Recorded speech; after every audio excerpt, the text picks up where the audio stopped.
Welcome back. Well, South African drivers are in for a fuel levy hike next month. This follows Finance Minister Enoch Godongwana's announcement of the fuel levy hike in his third national budget speech. Fani Tshifularo, CEO at the Fuels Industry Association of South Africa, joins us now to provide further insight. Fani, thanks so much for your time this afternoon. So the fuel levy being increased from next month. This is the first time it has been increased in 3 years. An additional 16 cents will be added to a litre of petrol and 15 cents to a litre of diesel. Did this come as a surprise?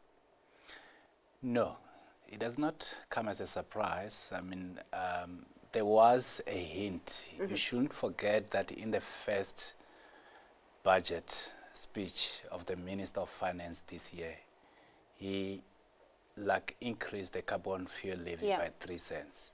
The carbon fuel levy technically is part and parcel of the fuel levy. So it was very clear that, I mean, if everything else fails, there will be a return to the adjustment to the general fuel levy. So indeed, so it's much easier to collect fuel levy because it's collected by probably only 10 companies. They collect it and just pass it over to South African Revenue Service. So it's one of the easiest way to administer fuel collection in South Africa compared to maybe to VAT. And let's talk perhaps about the implications of this and the implications it could have on consumers. So it does not only affect consumers, it does affect also the marketers or the fuel companies themselves. Because generally what happens is that when fuel prices increase, more and more people, they start to reassess their way of moving around. And it does get reflected in terms of the sales of overall, petroleum products in the country. You just need to look at the sales of petroleum products for the whole of 2024. You compare to 2023. There's a clear sign of a decline, overall decline in terms of fuel consumption. So what we'll expect, obviously we don't know what's going to happen to the fuel prices going into the future. But just by increasing the fuel levy and the carbon fuel levy, it does indirectly start to influence the consumption as far as petroleum products are concerned. But the consumers, generally, they are those who have got no choice because they use public transport. We know the majority of people in South Africa, they use public transport in the form of taxis. They will have to bear the cost. It will all depend on whether the taxi operators adjust their prices or not. But if you are a motorist who own a car, you have to absorb the additional cost straight away. You've got no other choice. So petroleum products generally, they are used in the entire economy. So whether you're in agriculture, you're in the mining, you are running a transport company, you have no choice. You have to absorb the additional cost. That indirectly, it does feed into the products that will be either produced or either transported by these various activities in the economy. So the impact is always going to be negative. It leads to reduction in the consumption of products. Indirectly, you can even say that it does affect even the forecasted revenue that is expected to come from the increase fuel levy. And from some of your members then, Fani, have you heard or rather any pushback on the hike? I don't think there's a negotiation between the fuel companies and government. We just get to hear, just like any members of public, when it's announced that there's an increase.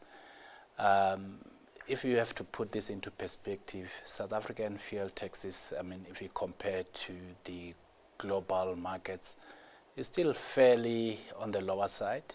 It's probably around about 30% of the total fuel price.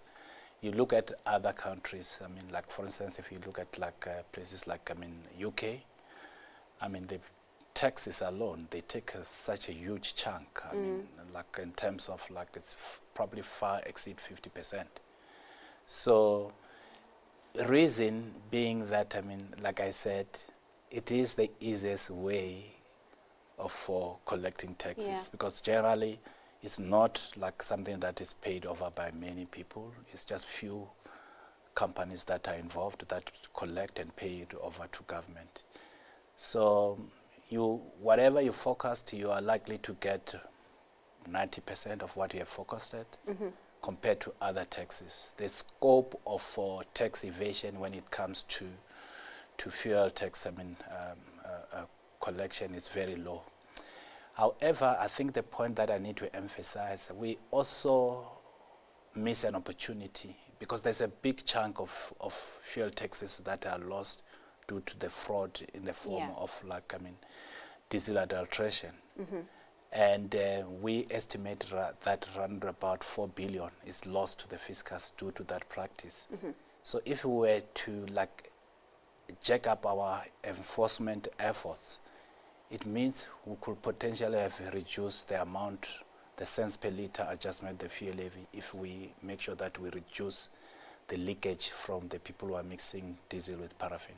And I was going to ask you around a question around transparency. I mean, we've had calls from some other organizations on the reviewing of the fuel pricing model, just to increase transparency as well. Do you share the same sentiments?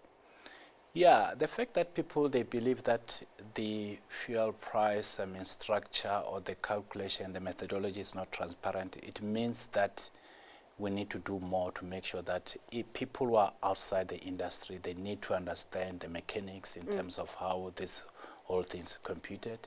But if you are like an active participant in the industry, you do have a fairly good idea of like what goes on. You can even work it out what's going to happen the following month. You just need to have access to the right information, which you need to be a subscriber to get some of these informations. But the fuel price formula, it needs to be reviewed regularly, and you need to open up the consultation process so that everybody have got an opportunity to give input. And that way you will bring legitimacy into the entire system, because everybody will see what goes into the system. Because remember, what we do internally as a country here, like what happens within South Africa, is so tiny. The biggest component of the price, which is influenced by local factors, it is your fuel taxes.